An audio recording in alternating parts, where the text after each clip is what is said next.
Thanks for waiting.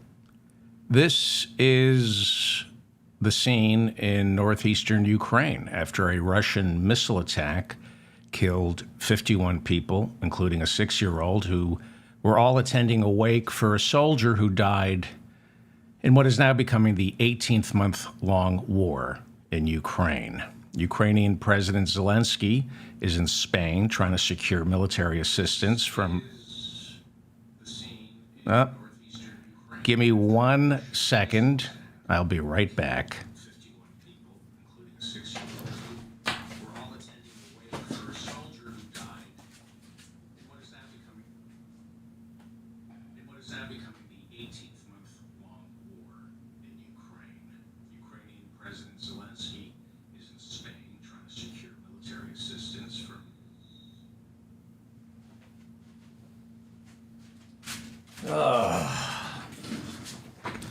Well, we don't start again. Just keep going. I need a please stand by billboard for these technical problems. Hi. Ukrainian President Zelensky is in Spain trying to secure military assistance from Western nations. He called the attack deliberate, insisting there was absolutely no way Russia could not have known that it was a cafe where the wake was being held. There was no way, he says, they could not have, there's no way it could have been a military installation. He says the Russians knew it was not a military installation. Ukraine's Deputy Interior Minister said on Thursday that since the Russian invasion, 26,000 Ukrainians have become unaccounted for, not dead, not injured, not listed as refugees, 26,000 Ukrainians. They don't know where they went. While Congress is essentially shut down until there is a new speaker who can pass a 2024 budget, there is no movement on that $24 billion Ukrainian supplemental. That will have to wait perhaps until the end of November before Congress can get its act together. UN Secretary General Antonio Guterres, he's a socialist from Portugal, condemned the missile attacks. He said, quote, attacks against civilians and civilian infrastructure are prohibited under international humanitarian law, and they must stop immediately. Germany this week pledged delivery of Patriot missile air defense systems to prevent attacks like these.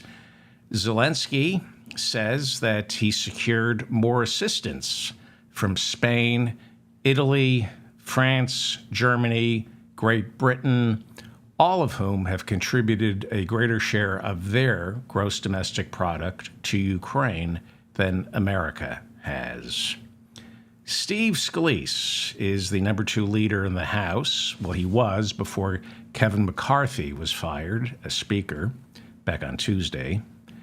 Well, Steve Scalise is emerging as the odds-on favorite to defeat House Judiciary Chairman Jim Jordan in the race for Speaker, a race that is scheduled to begin next Tuesday.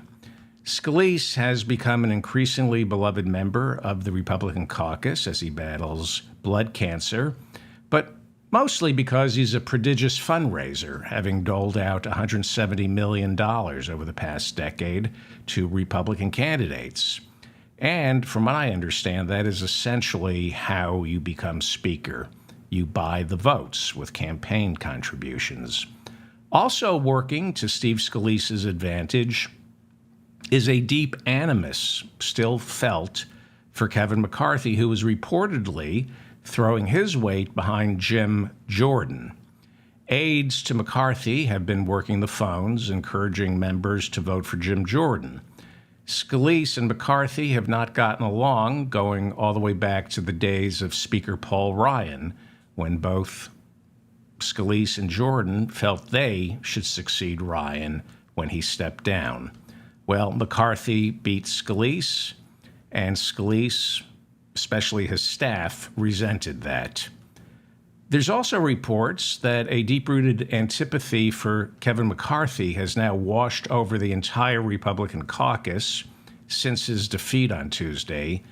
And if he attempts to give his blessing to Jim Jordan, that would most certainly backfire in Scalise's favor.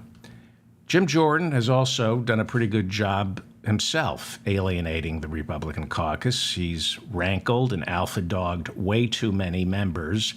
And most importantly, Scalise, unlike Scalise, Jim Jordan is not a remarkable fundraiser. He's focused way too much on the infighting rather than working the phones and creating relationships with wealthy donors. One possible ace in Jim Jordan's jacketless sleeve is Donald Trump, who reportedly adores Jim Jordan.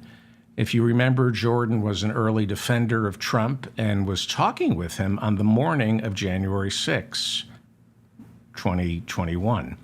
The January 6 committee subpoenaed Jim Jordan to testify and tell them what exactly he and Trump had planned for that day. But Jim Jordan refused to respond to that subpoena. He called it unconstitutional. Kevin McCarthy was also subpoenaed by the January 6 committee. He ignored it, along with Congressman Andy Biggs of Arizona, Scott Perry of Pennsylvania, and Mo Brooks of Alabama. They all refused to discuss what exactly they knew about January 6 with the January 6 committee. These are bad guys. They're really bad. Scalise, however, not involved. His hands are clean when it comes to January 6. Republican House members Marjorie Taylor Greene and Troy Nehls say they will nominate Donald Trump to become the next speaker. According to the Constitution, anyone can be speaker, except for some reason Kevin McCarthy. Kevin McCarthy can't be speaker somehow. But anyone can be speaker. You don't have to be elected to Congress. Trump on Wednesday dismissed the invitation, then on Thursday backtracked, saying he would be willing to serve temporarily. There are two problems with that scenario. According to the current rules, Republicans are not allowed to elect anyone who is under criminal indictment. Trump has 4 separate criminal indictments. Another possible drawback to Trump becoming a speaker is he has no idea how a bill becomes law. 4 years in office, and all he did was cut taxes for the rich. On Thursday, Senate Majority Leader Chuck Schumer was asked what he thought about Trump becoming speaker, and Schumer said, quote, "No thanks, we're good." That's kind of funny. No thanks, we're good. Then he added, "We've seen a Trump rally at the Capitol already." It's pretty good, pretty funny. So, Matt Gaetz toppled Kevin McCarthy, and where does that leave Matt Gaetz? The only person more despised than Kevin McCarthy within the Republican caucus is Matt Gaetz. It's no secret this is not what Republicans wanted. So next week could be an even bigger disaster for the party. Let me make a prediction, because if I predict something, it won't happen. So let me predict that Steve Scalise will unite the party. This is my prediction. And since I'm wrong, you can relax. I predict Steve Scalise will unite the Republican caucus and will usher in an era of peace between the warring factions within the Republican Congress. He will send a signal to the American people that, yes, in fact, Republicans can govern, which will result in Republicans not just keeping the House in 2024, but taking back the Senate. That's my prediction, so you can relax. You don't have to worry about that happening. Anyway, back to Matt Gaetz.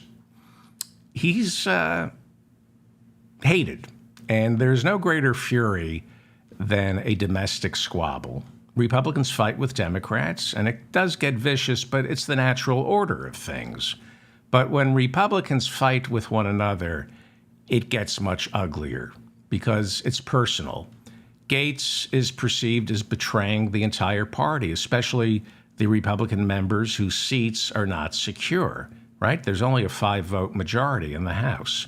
There has been a House ethics investigation that has been held in abeyance looking into Matt Gaetz. They were moving slowly on it just to see if they were going to need it, if Matt Gaetz was going to play ball or not. It turns out they need it. And They don't like anybody freelancing, so the gloves are off and the knives are out. Here is Republican Senator from Oklahoma, Mark Wayne Mullen. He's a Republican, and you might remember him as the D-bag who challenged the president of the Teamsters to a fist fight. Mullen's a D-bag, but he's looking for a fight, and here he is drawing first blood. You got to think about this guy. This is a guy that the media didn't give a time of day to after he was accused of sleeping with an underage girl. And there's a reason why no one in the conference came and defended him, because we had all seen the videos he was showing on the House floor that all of us had walked away of the girls that he had slept with. He'd brag about how he would crush ED medicine and chase it with an energy drink so he could go all night. This is obviously before you got married. And so when that accusation came out, no one defended him, and then no one on the media would give him a time of the day. All of a sudden, he found fame because he opposed the Speaker of the House back in November. Matt Gaetz, from what we hear, is going to leave Washington, go back to Florida, and run for governor.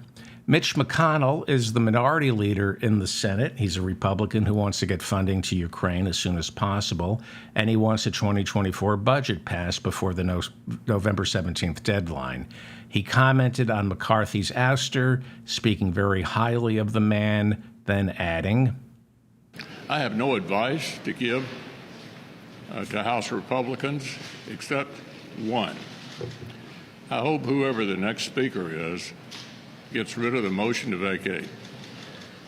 I think it makes the speaker's job impossible, and the American people expect us to have a functioning government. Functioning government. Matt Gaetz is MAGA.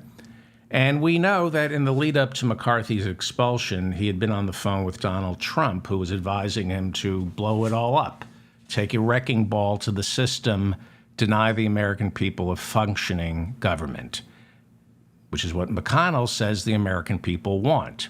But MAGA is different. MAGA is not helping the Republicans. They're not helping anybody but themselves. They are not helping vulnerable Republican Congress people who are in vulnerable districts. And more importantly, in swing states where more and more state Republican parties are on the verge of financial ruin, and this could end up hurting Donald Trump. The Economist magazine reports that they conducted a study on the financial health of state Republican Party committees in the 7 key battleground states of Pennsylvania, Michigan, Nevada, Arizona, Wisconsin, North Carolina, and Georgia. The Economist found that when these state Republican committees are run by far-right, Trump-supporting MAGA people, the donations dry up. In Michigan, Arizona, and Wisconsin, far-right MAGA Republicans have assumed leadership, and you can see from this chart that their fundraising lags the Democratic Party's fundraising by overwhelming margins. Take a look at Arizona, where MAGA Republicans censured the Republican House Speaker, Rusty Bowers, after Bowers refused to support Donald Trump's 2020 efforts to overturn the election results in that state. Since January of this year, the Democratic Party outraised the Republican Party in Arizona. The Democratic Party raised close to $1 million. Republicans in Arizona have barely been able to scrape together less than $200,000. In Michigan, where the Republican Party meetings have degenerated into shoving matches between MAGA Republicans, the Democrats have raised close to $1.6 million this year, while the Republicans have gotten, I don't know, what is that, $600,000? This is Donald Trump dragging down the party that he owns. This money, by the way, that goes to the state committees, it doesn't really go to Donald Trump. It's there to help his down-ballot candidates. They need this money. They're not getting it. Democrat Adam Frisch last year came within 500 votes of unseating Republican Congresswoman from Colorado, Lauren Boebert. And we just learned that his campaign so far this year has raised $3.4 million in the last quarter, giving him so far a war chest of $4.3 million. That is a lot of money with an election more than a year away. That's a lot of money to have and to spend in Colorado. That goes a long way. What makes this even more impressive is he got this money from roughly 100,000 individual donors writing checks that average $32 each. $5 donations, they make a difference. Boebert has thrown her support for Speaker behind Jim Jordan, which may not have been the best tactical move, considering he's now running against Scalise. Scalise is the cash cow, and she needs as much money as possible. Jim Jordan, she's throwing her support behind Jim Jordan for Speaker. He can't dole out the cash the way Steve Scalise can, and she needs as much money as possible to combat an historical level of negative publicity. This is Arizona's Senator Kyrsten Sinema, who was elected 5 years ago as a Democrat. Howie Klein from Down with Tyranny came on this show. He had nothing nice to say about her. On day one, he warned that she was going to be trouble. He said she's not a real Democrat, and as usual, Howie Klein was absolutely right. This year, Kyrsten Sinema left the Democratic Party, became an independent. A lot of people think she's going to be tough to beat if the Democrats run somebody against her, because as an independent, supposedly she appeals to both Republicans and centrist Democrats. That's the conventional wisdom. But Congressman Ruben Gallego is an Iraqi war veteran. He's a Democrat, and he announced at the start of this year that he would be running for her Senate seat in 2024. Now, nobody was quite sure what Chuck Schumer would do, because he still needs Kyrsten Sinema, even though she's no longer in the Democratic caucus. He still needs her, even though she, along with Democrat Joe Manchin, tanked or pared down a lot of the Biden administration's ambitious legislative agenda. If Schumer starts raising money for somebody like Gallego or any other Democratic challenger, he runs the risk of pushing Sinema even further away from his caucus. But Congressman Ruben Gallego announced his third quarter fundraising, and he brought in a staggering $3 million. That's a lot of money in Arizona, a lot. So keep an eye on this race. If Ruben Gallego can continue to raise money at this pace, you're going to see the Democratic leadership, Chuck Schumer, more likely to risk alienating Sinema and start throwing national money at Gallego, especially as we go into the second fundraising quarter of 2024. So if you're an American citizen and you have some cash lying around, you might consider voting with it by endorsing candidates like Gallego or Adam Frisch, who's running against Lauren Boebert. Remember, Adam Frisch in Colorado brought in a record haul last quarter with, what was it, $32 as the average donation. So $5 makes a difference.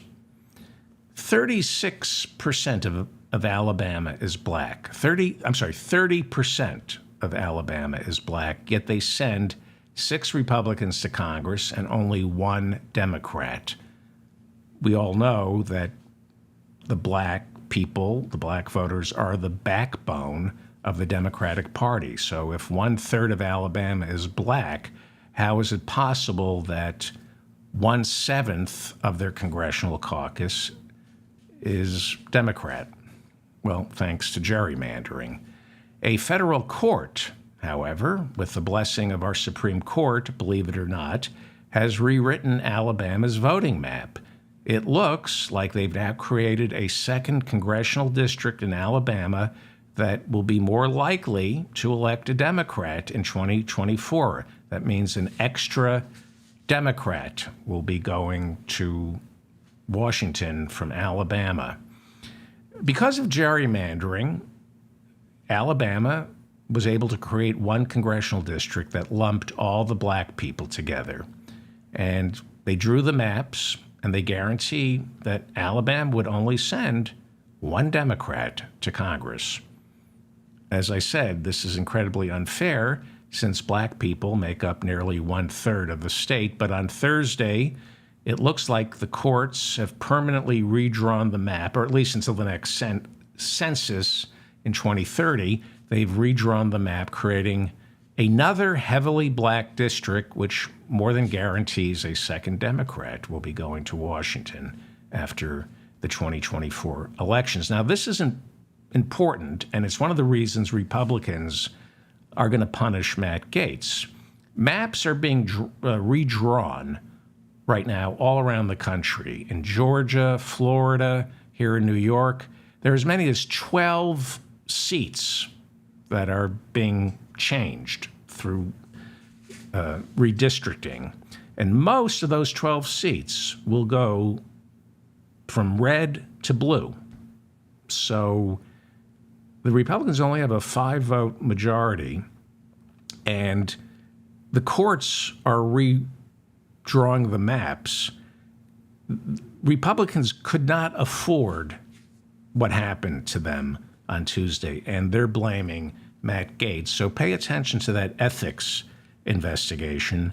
It will be deliciously salacious, right? That is something to pay attention to. It's, from what I've read, it's a lot worse than we know about Matt Gaetz. So twice in one day, a shirtless man came to Wisconsin's state capitol in Madison carrying a gun and demanding to see the Democratic governor, Tony Evers. This was on Wednesday. The man showed up with a handgun and a dog on a leash and insisted on seeing the governor.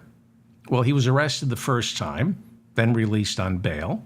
Hours later, he returned with an assault rifle, whereupon he was permanently arrested. Joshua Plesnick reportedly wanted to talk to the governor about the plight of men being the victims of domestic abuse.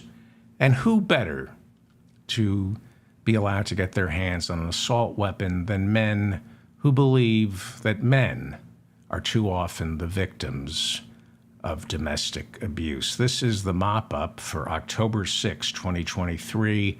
I'm David Feldman coming to you from New York City. Please like this video so I remain in your feed. And if you're not a subscriber to my show, please subscribe, hit the notification button so you know what I'm up to. Yesterday, I reported that Joe Biden had lifted 26 federal laws in order to speed up the construction of a wall along Southwest Texas. I said it was a waste of money and that it perpetuated the myth that walls work. And even worse, it perpetuates the myth that we should be keeping these migrants out. We should be welcoming these migrants. We need them. Our population is decreasing. We have jobs that go unfilled. They pay into Social Security. They keep our social safety net and our economy afloat. So I was a little critical of President Biden for cooperating with this racism. Let's call it what it is, stupidity. Well, during a press gaggle in the Oval Office on Thursday, Biden clarified that he had no choice, that the money had already been allocated for building the wall, and it would have been illegal for him not to spend the money that has been allocated by Congress for this wall. He said it was his job as president to waive these 25 federal laws in order to perform his constitutional duty of making sure the money gets spent. Here he is explaining. I'll answer one question on the border wall. The border wall, the money was appropriated for the border wall. I tried to get them to reappropriate, to redirect that money. They didn't, they wouldn't. And in the meantime, there's nothing under the law other than they have to use the money for what it was appropriated. I can't stop that. So he had to spend the money. Then he was asked, will the wall work? Do you believe the border wall works?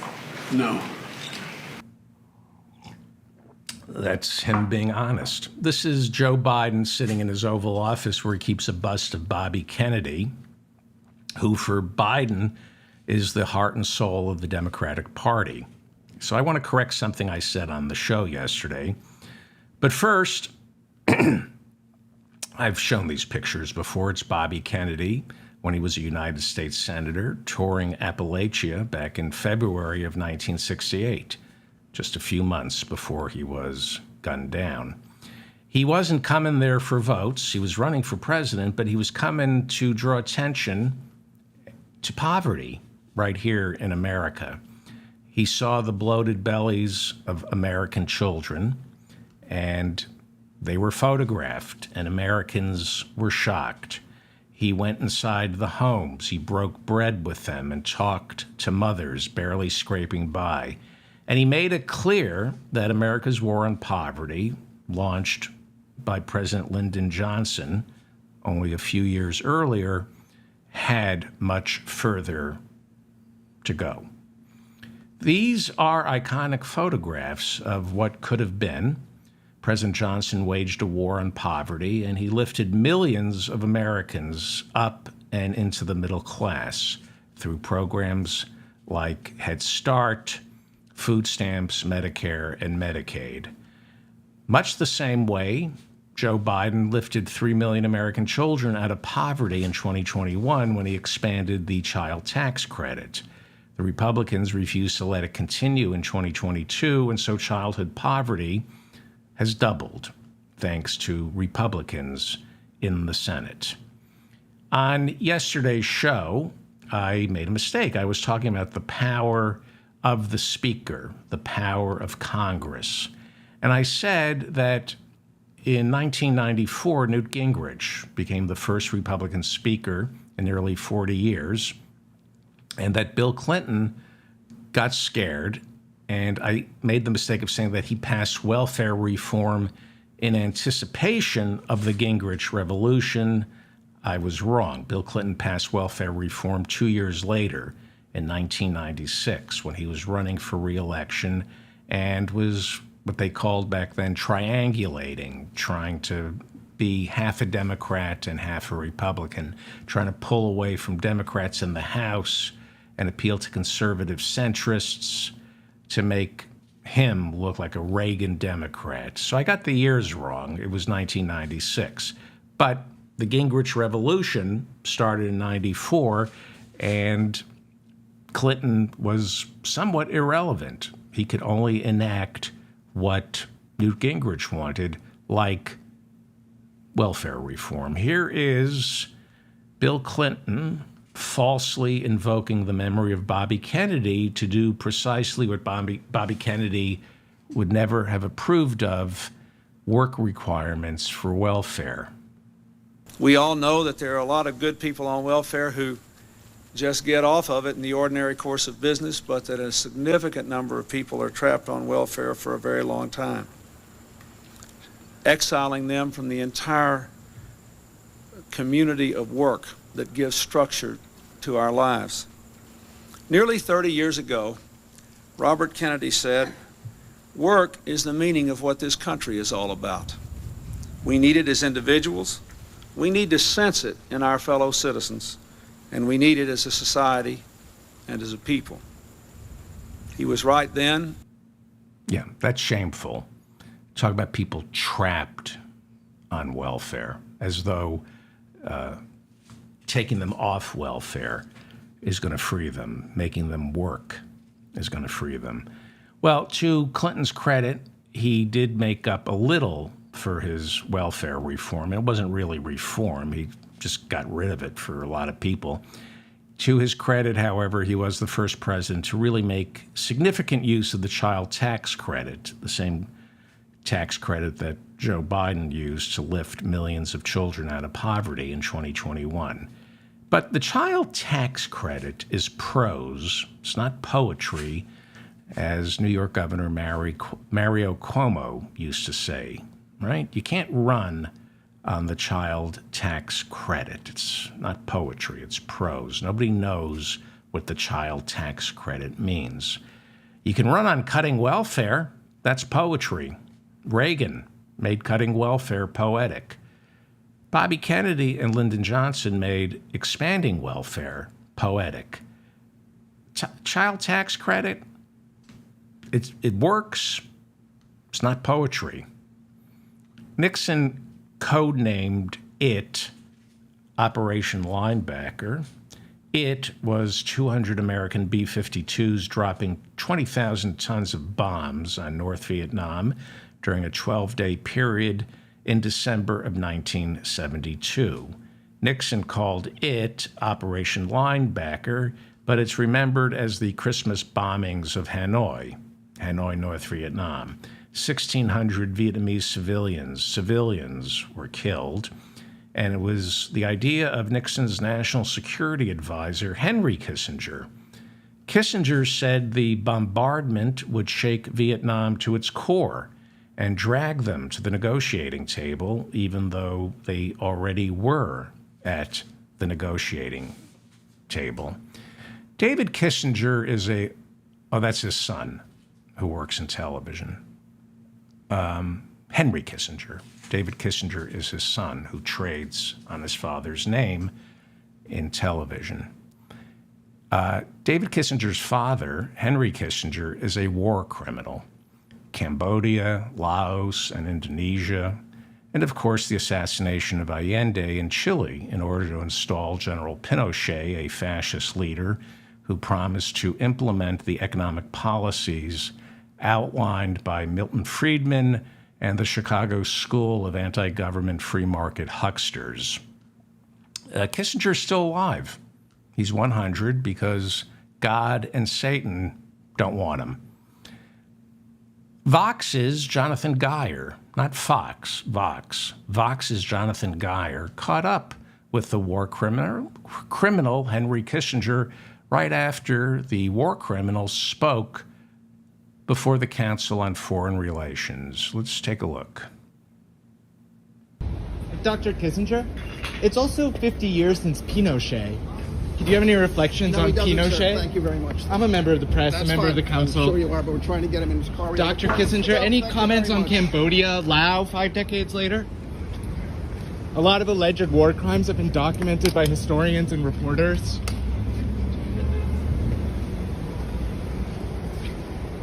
Dr. Kissinger, 50 years since Pinochet.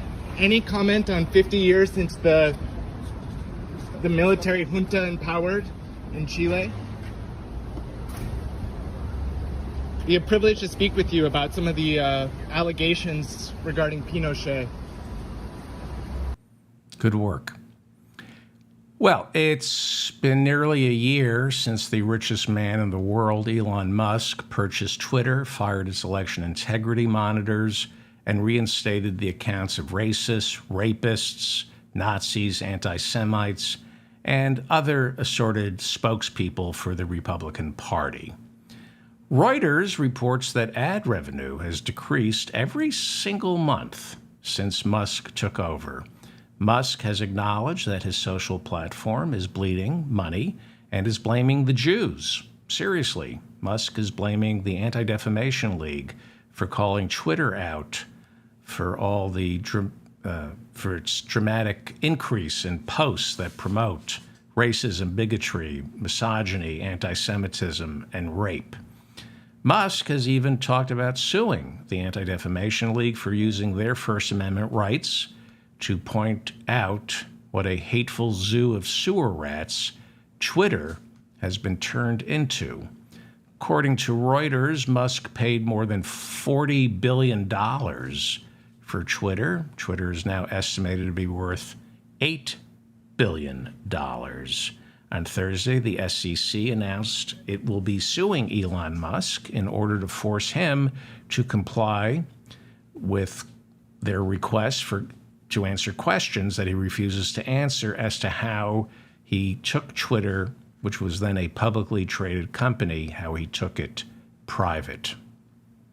Mike Lindell is the poorest man in the world. He has dedicated his life, his money, his company, and his reputation to Donald Trump. And that can only mean one thing: he's bankrupt. Because Lindell went all in on Trump. He went all in on Trump's phony election integrity nonsense after the 2020 elections. He's being sued by 2 voting machine companies, Dominion and Smartmatic. He's being sued for defamation. These lawsuits are expensive, and they're a lot. He's also being sued for defamation by several of the individuals who worked for these voting companies. It's kind of sad to see, to watch a man who loves Donald Trump so much. I mean, he really loved Donald Trump. In fact, right after the 2020 elections, Mike Lindell met in the Oval Office to help push the idea of Donald Trump declaring martial law and seizing the voting machines. I mean, that's how much he loved Donald Trump. You would think members of the legal profession, there would be some Republicans who love Donald Trump just as much as Mike Lindell does, and that they would support this guy, but no. So Mike Lindell can't afford lawyers anymore, and they said, bye-bye, we're not representing you. This is very sad. Here is Mike Lindell on Steve Bannon's podcast talking about his penury. All the lawyers we have for MyPillow and myself in the lawsuits with the lawfare with Dominion and Smartmatic, they just filed in federal court that to drop us as our attorneys, and this comes from the lawfare basically, and from the media, the attacks on MyPillow, what American Express did, just devastating our credit, and we have to. I can't pay the lawyers. We can't pay. There's no money left to pay them. It's sad to take this guy to sue MyPillow. What are your thoughts, Mike Lindell, about suing MyPillow? How dare him come and sue MyPillow? How dare him? How dare him? And any messages for Donald Trump? Kiss my ass. Really? Because the man refuses to give you any money to help with your legal fees. Is that why? How dare him? How dare him not give you any money? How dare him? How dare him? Mike, I know you're upset. Did it ever occur to you that maybe you bet the wrong horse? You're an asshole, is what you are. No, he's an asshole. Okay. Sorry, I didn't want to upset you. Meanwhile, according to Donald Trump's recent financial disclosures with the Federal Elections Commission, Trump claims, but he would never lie, he claims to have raised $45 million in the past 3 months, nearly tripling Governor Ron DeSantis's take. DeSantis is sinking in the polls. A new one this week shows former UN Ambassador Nikki Haley passing him by in New Hampshire. Nikki Haley is now coming in second. The $45 million that Trump reports is a little bit suspect because it's coming from Donald Trump, and the campaign isn't clarifying how much of that money was given to Trump's official campaign committee and how much was given to one of his super PACs, which he drains for his legal fees. But the Trump campaign insists it now has $37 million in its war chest. But nobody is sure what that war chest actually is. Is it for buying ads, setting up a ground game in New Hampshire and Iowa, or paying your lawyers? And the VIG on what you borrowed from the Russian mobsters. His RICO trial down in Georgia begins October 23rd with lawyers Kenneth Chesebro and Sidney Powell. Trial starts with those two, and they've been filing motions all week to get their charges dismissed, all to no avail. Kenneth Chesebro on Thursday filed a motion to dismiss his case, insisting that one of the prosecutors in his trial is a recent hire, and when filling out his paperwork, didn't say whether or not he had been officially sworn in as a Fulton County prosecutor. Cheesebro's lawyers argue that this prosecutor, therefore, is illegitimate since he has been working on the case without proof that he ever swore an oath to uphold the Constitution of the United States in Georgia. That's according to Kenneth Cheesebro and his lawyers, who tried to take a massive dump on the constitutions of Georgia and the United States. Well, Donald Trump has had such a busy week, he's paring back on his lawsuits. And Thursday, he announced that he would no longer be suing his old attorney, Michael Cohen, for $500 million. Cohen is, if you remember, he's turned state's evidence and is testifying against Trump in the New York State civil trial, where Trump has already been found guilty of fraud. Trump is essentially suing Michael Cohen for testifying against him in a case where he's accused of inflating his properties by 2,500%. And when you sue your former attorney for $500 million, it kind of sends a signal that you tend to exaggerate. Lawyers handling Trump's criminal trial in Washington, D.C. on charges of election interference filed a motion with the presiding judge, Tanya Chutkan, to have all these charges dismissed. They cited presidential immunity, non-existent presidential immunity. Doesn't exist. Trump's lawyers argued, however, that any crimes Trump is accused of were committed while he was president, and presidents are immune from criminal prosecution for anything they do as president. It's not true. Presidents are immune from civil prosecution for any damages they may have caused while they were president, but they are not immune from civil prosecution for any damages they caused before they were president, which is why Paula Jones was able to sue Bill Clinton for sexual harassment while he was president, because he harassed her while he was governor of Arkansas. Now, Clinton lied under oath during his deposition for the civil suit while he was president, and that is criminal. It's why he was impeached, and theoretically, Bill Clinton could have been tried after he left office for lying under oath while he was president. They took away his law license for a couple of years. It's the reason Gerald Ford pardoned Richard Nixon, because after you're president, you can be sued in a criminal court. So the judge is not going to dismiss the lawsuit based on non-existent presidential immunity. Donald Trump has also been charged by the Manhattan DA with forging business records and violating campaign finance law when he paid hush money to porn star Stormy Daniels in the run-up to the 2016 presidential election. On Thursday, Trump's lawyers once again filed a motion to have those charges dismissed, calling it a meandering trial, accusing the DA of dragging his feet and taking way too long to decide whether or not to prosecute the former president. They say it's unfair, so unfair. And his lawyers also filed a motion this week with Judge Eileen Cannon down in Florida to have his federal trial for mishandling classified documents pushed back until after the 2024 presidential elections. A lot of lawsuits, right? Remember, he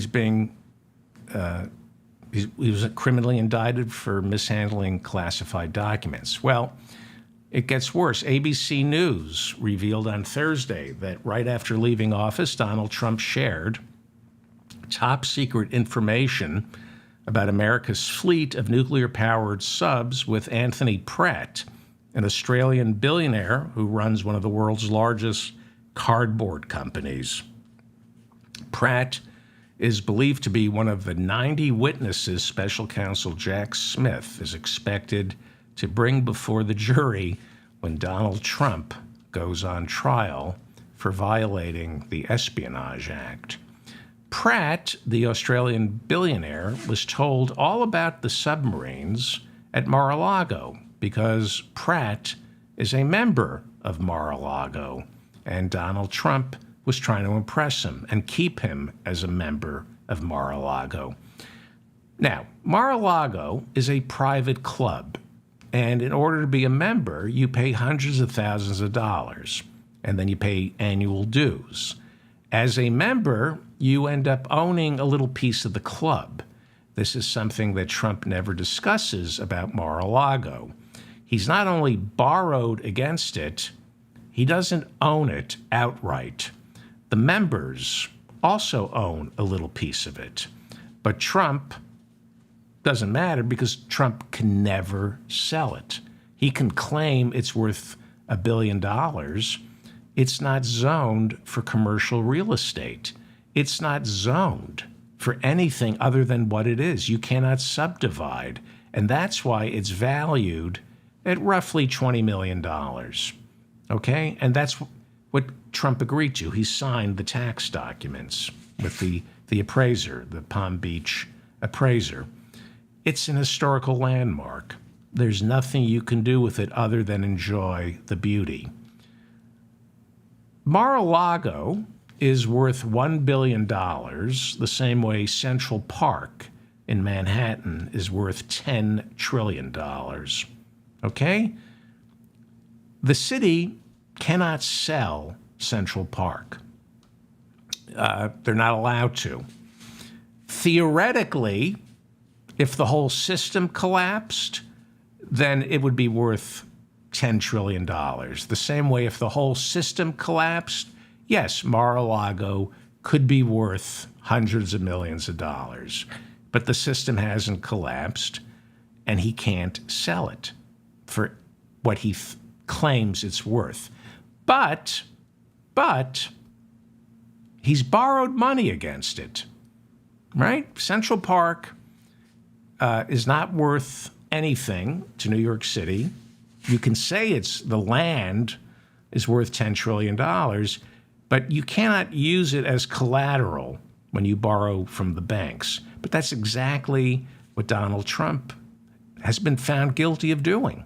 Borrowing against Mar-a-Lago, claiming it's worth hundreds and hundreds of millions of dollars. It's fraud, I think that's the word. So Jared Moskowitz is a Democrat from Florida, and since Donald Trump is insisting that Mar-a-Lago is worth $1 billion, maybe $2 billion, Congressman Moskowitz thinks, hey, the tax assessor should be informed. This is the letter that Congressman Jared Moskowitz wrote to Dorothy Jacks. She's the Palm Beach County property appraiser. Dear Appraiser Jacks, as I'm sure you are aware, your valuation of Mar-a-Lago has been cited in Judge Arthur Engoron's determination this week that former President Donald Trump and the Trump Organization committed fraud by inflating the value of their assets between 2011 and 2021. You valued the Mar-a-Lago property between $18 million and $28 million. Last week, Donald Trump posted the following on Truth Social. Quote, this highly partisan Democrat judge just ruled that Mar-a-Lago was worth just $18 million when in fact it may be worth 100 times that amount. And then Eric Trump also posted a tweet saying it was worth $2 billion. Mar-a-Lago was listed as worth $490 million in financial documents given to banks. If the property value of Mar-a-Lago is so much higher than it was appraised, will you be amending the property value in line with the Trump family's belief that the property is worth well over $1 billion? I thank you for your time and consideration and look forward to a prompt response. Sincerely, Jared Moskowitz, member of Congress. He's part of the Florida delegation. He wants to see if he can get some more money in the coffers. So things are getting really bad for Donald Trump. the judge in this fraud case says by October 16th, every single piece of property that Donald Trump owns has to go into receivership. He has to dissolve the hundreds of shell companies, limited liability companies he created. And before appeal, he has to give up these properties. And Donald Trump, and I played this clip 2 days ago or yesterday, Donald Trump is standing in front of the courthouse doors insisting all my properties are worth 100 times what they say they are. Mar-a-Lago's worth $2 billion. Trump Tower is worth, whatever. But even if it's not, even if I lied, which I didn't, he talks about this clause. One other thing, we have a clause in the contract which tells essentially buyer beware. The contract is very, very, if you take a look and you speak to the banks, and you will, I hope you speak to the banks, because the banks got paid in full. I hope you speak to the banks. But we have a clause in the contract, it's like a buyer beware clause. It says when you take a look at the financial statement, don't believe anything you read. This is up front. Don't believe anything you read. Some people call it a worthless clause because it makes the statement and anything you read in the statement worthless. It says go out and do your own research, go out and do your own due diligence. You have to study the statement carefully. Do not believe anything. In fact, it's so strong that people read it and they don't even accept it. They don't even want it. They don't even use it. It's called a disclaimer clause. It's very common. If you put it in, if you don't have time to do statements, or even if you do have time, people like to have it. This is what's called a full disclaimer. We disclaim the financial statements. But even with a full disclaimer, which immediately takes you out of any fraud situation and any litigation. He just gets it in his head that there's such thing as a disclaimer clause, and then you could pretty much write down whatever you want on your financial disclosures, and it's buyer beware. You don't need to believe anything you see here. He's just decided that because one of his shysters 30 years ago told him that. This is the ruling from the judge when he put all the properties into receivership. This is what the judge wrote, and this is what's driving Trump so crazy. So during the deposition, the New York Attorney General asked, so am I understanding that you didn't particularly care about what was in the statement of financial condition? Donald J. Trump, I didn't get involved in it very much. I felt it was a meaningless document, other than it was almost a list of my properties with good faith effort of people trying to put some value down. It was a good faith effort, right? So the judge cited this in his ruling, and then the judge writes, in his sworn deposition, Donald Trump spent a lot of time invoking this clause. Quote, well, they call it a disclaimer. They call it a worthless clause, too, because it makes the statement worthless, unquote. The judge writes, Donald Trump goes on to say that, quote, I have a clause in there that says, don't believe the statement. Go out and do your own work. This statement is worthless. It means nothing. Furthermore, Donald Trump implies that he did not consider it important to review the SFCs for accuracy for existence of this purported worthless clause, okay? The SFC is a statement of financial condition. It's your financials, okay? This is what the judge writes in his ruling. Thus, the worthless clause does not say what defendants say it says, does not rise to the level of an enforceable disclaimer, and cannot be used to insulate fraud as to facts peculiarly within defendants' knowledge, even vis-a-vis sophisticated recipients. That made sense when I was reading it the first time. I had no idea what he was writing there. However, defendants' reliance on these worthless disclaimers is worthless. The clause does not use the words worthless or useless or ignore or disregard or any similar words. It does not say the values herein are what I think the properties will be worth in 10 or more years. Indeed, the quoted language uses the word current no less than 5 times and the word future 0 times. And that was the ruling that said dissolve all your limited liability corporations here in the state of New York, put your properties into receivership. It's time to start selling them off. Now, Trump is going to appeal the ruling, but it looks like he has to hand over his companies and put them in receivership. Before I go, on the campaign trail on Thursday, Chris Christie talks about the first time he talked to Donald Trump as governor of New Jersey. This was like back in 2010. And Christie said New Jersey had some financial problems. And Donald Trump said to him, why don't you declare bankruptcy? And Chris Christie said, we're not allowed to. It's in our Constitution. We're not allowed. The state of New Jersey cannot declare bankruptcy. We have to pay back what we owe.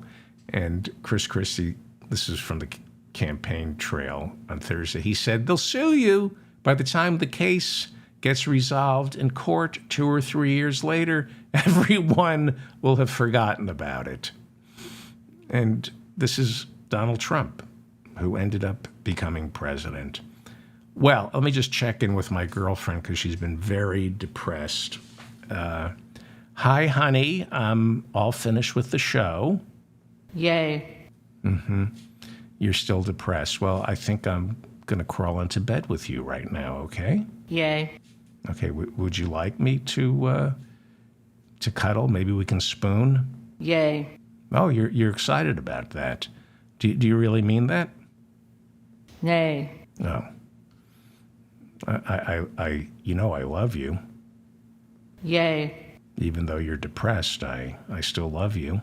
Yay. Do you love me? Do you? Nay. Oh, okay. I'm David Feldman, reminding you to stay strong and protect the weak. Please share this with your friends. Please. Thank you for listening. Sorry to keep everybody waiting. Thank you to the people who showed up, and thank you to the mods in the chat room. I overslept. I'll see you tomorrow.